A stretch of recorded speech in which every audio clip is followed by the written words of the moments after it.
The Los Angeles Lakers have officially waived Jordan Goodwin, and honestly, it's the kind of move that sparks more questions than answers, but also kind of tells you everything you need to know. If you're paying attention, the general assumption around the league is that this was done to free up cap space for Marcus Smart, and yeah, that makes sense on the surface. Marcus Smart brings that edge, that grit, and the kind of defensive leadership that the Lakers have desperately needed, especially considering some of the playoff inconsistencies we've seen the past couple of years. But here's the thing, even after bringing in Smart, the Lakers are still going to have that open roster spot. So what now? Historically, the Lakers have had no problem walking into the regular season with just 14 guys on the roster. They like the flexibility. It allows them to wait things out, survey the buyout market after the trade deadline, and maybe even bring in a veteran just before the playoffs begin.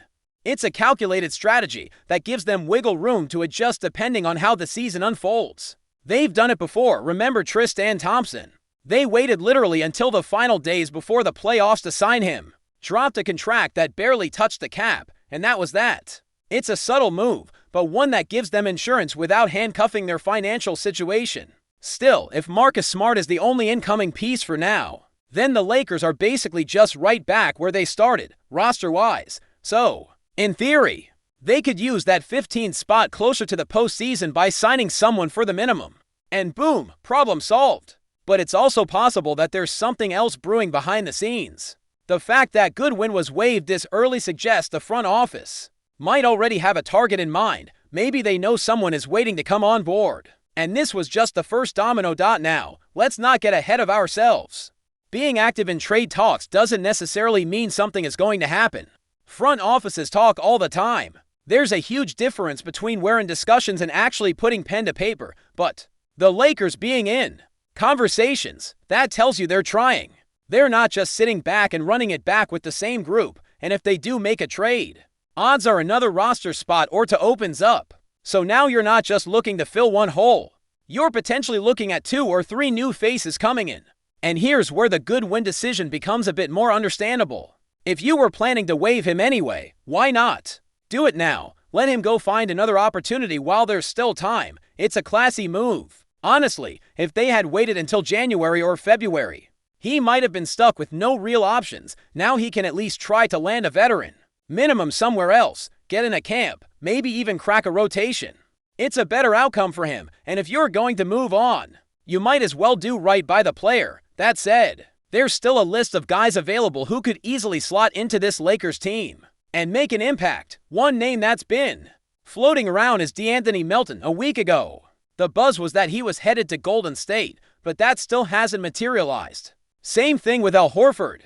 There were reports that he was basically set to sign, and yet here we are. Why the hesitation? Could these guys be holding out for the Lakers? Could Los Angeles already know they're coming? You also have someone like Josh Okogie, and honestly, even with Marcus Smart on board, adding Okogie would be a brilliant move. He's 6'5" with a 7-foot wingspan and can defend 1 through 3, perimeter defense. Locked in. There are questions about his offense, sure, but let's be real, the Lakers have enough scoring. If he can just be serviceable on the offensive end, he'd be a huge plus. And when you're talking about building a playoff-ready roster, you need guys who can switch and guard multiple positions without being liabilities. Okogie checks those boxes. Now, even beyond those names, the Lakers could simply wait things out a bit longer. There's chatter about potential buyouts. Names like Jeremy Grant or Nikola Vucevic floating around in the rumor mill. Even if none of those happen right away, you still want to be in position to act if something shifts. Flexibility is power in the NBA, and the Lakers know this as well as anyone. Once you lock in 15 contracts, you lose the ability to pivot quickly. And that pivot could make the difference between a second-round exit and a finals run. Let's not forget, Marcus Smart already got the biannual exception. So now the remaining free agents know that option is off the table. If they still want to come to Los Angeles, it's going to be on a minimum deal. The question becomes, are they willing to take less for the shot at a ring? For some guys, yes. Especially the veterans who want to contribute and still have something left in the tank. And even if Melton or Horford decide to go elsewhere, there are still plenty of under-the-radar names who could bring value. Amir Coffey, for example. Or even someone like Blake Wesley, who was recently bought out by the Wizards. Wesley ended last season shooting 37% from deep and was viewed as a strong defensive guard, maybe not a rotation lock, but definitely someone you could take a flyer on. Give him a year, see what he becomes. It's that kind of low-risk, high-reward move that the Lakers could absolutely benefit from. Then there's the G League route. Someone like Cole Swider could be in play, especially if the Lakers do end up moving Dalton Knecht, which, by the way, has been talked about a lot behind the scenes. If that happens, bringing in a shooter like Swider makes a lot of sense. He's familiar with the system, already has chemistry with some of the guys, and gives you a little insurance in the shooting department. And speaking of wings, what about Darius Bazley? We still don't have full clarity on what his current situation is, but assuming it's not anything long-term or serious, why not bring him into camp and see what he can offer? Christian Koloko is another name being tossed around. If the Lakers end up shipping out someone like Maxi Kleber, who's reportedly being shopped, then Koloko becomes an interesting piece. A young, athletic big who can run the floor, protect the rim, and give you some vertical spacing. That's never a bad asset to have, especially when your core includes aging veterans who need front court help. All of this to say, the Lakers have options. Whether they choose to fill that last roster spot now or wait until after the trade deadline, they're not cornered. If they pull off a big trade, like, say, acquiring someone like Andrew Wiggins, that could be a 3-for-1 type of deal, meaning they'd open up even more roster space. In that scenario, they'd need to fill 2, maybe even 3 spots before the postseason. That could bring even more names into the conversation. It's a domino effect. Wave Shake Milton and Jordan Goodwin to clear space for Marcus Smart. That's your first move. But it doesn't end there. Now you've got the room to maneuver, and the next few days become crucial. Smart can't even officially join the roster until Wednesday, so the front office has a small window to work with and plenty of decisions to make. And if you're the Lakers, patience is your biggest weapon. Stay the course. Let the market settle. See who's really available, who's willing to come in on a budget, and who's just waiting for the right opportunity. Because in a perfect scenario, you might still be able to get someone like Melton. These guys are unsigned for a reason. Maybe they're holding out for the Lakers, maybe not. But if not, why not? Take Melton, for example, if he's not interested in the Lakers and he was supposedly heading to the Warriors, why hasn't he signed yet? It's mid-July, training camps are creeping up. If you're coming off an injury and trying to rebuild your value, you'd think you'd want to get that deal done early, lock in your money, join your new team, start building chemistry. The longer you wait, the more risk you take on. One bad workout, one setback, and suddenly teams aren't interested anymore. Al Horford's case is a little different. He just welcomed a new child, and he's reportedly mulling retirement. That's a deeply personal decision. And if he needs time with his family before deciding whether to lace them up again, that's completely understandable. But for guys who are clearly still trying to play, you'd expect them to make moves sooner rather than later. So the fact that so many names are still floating out there tells me that there might be more behind the scenes than we know. Someone like Josh Okogie, for example, fits exactly what the Lakers need: defensive versatility, a body type that can switch, and if he's hitting threes at even league average, he's a rotation piece on a playoff team, no question.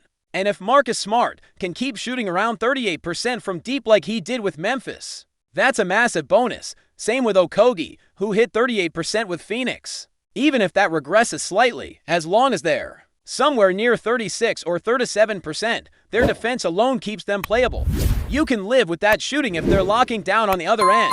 Before we continue, we ask that you leave a like and subscribe to the channel so you won't miss any exclusive Lakers updates. Moving on. In a development that has stirred the NBA rumor mill, veteran big man Al Horford is reportedly on the verge of a surprising move to the Los Angeles Lakers. Sources suggest that Horford has accepted a contract offer worth $5 million, fueling speculation that the Lakers are keen to add his season presence to their roster ahead of the upcoming season. Known for his defensive prowess, leadership, and ability to stretch the floor with his shooting, Horford could bring a valuable dimension to the Lakers' front court. This potential signing has set off a buzz among fans and analysts alike, as many wonder how the 36-year-old's experience might blend with the team's core of stars. Al Horford, a multiple-time All-Star and respected veteran, has built a reputation as a reliable and versatile player throughout his career.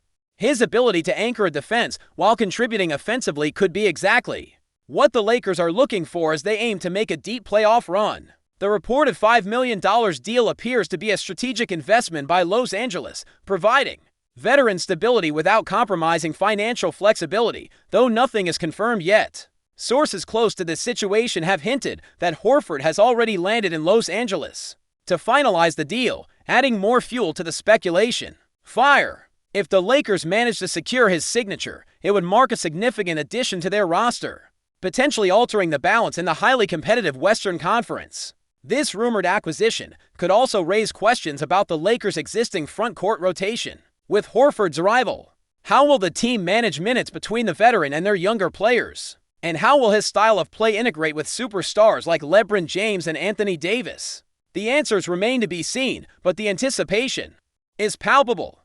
The buzz around Horford's possible Lakers contract has not only excited fans, but also sparked debate among analysts who are curious about the long-term impact of such a move. Could this be the missing piece for the Lakers to reclaim their championship glory? Or is it a short-term gamble on a seasoned player, hoping to prove he still has what it takes at the highest level? As the story develops, basketball enthusiasts are watching closely, eager for official confirmation and ready to see how this potential signing might shape the Lakers' future.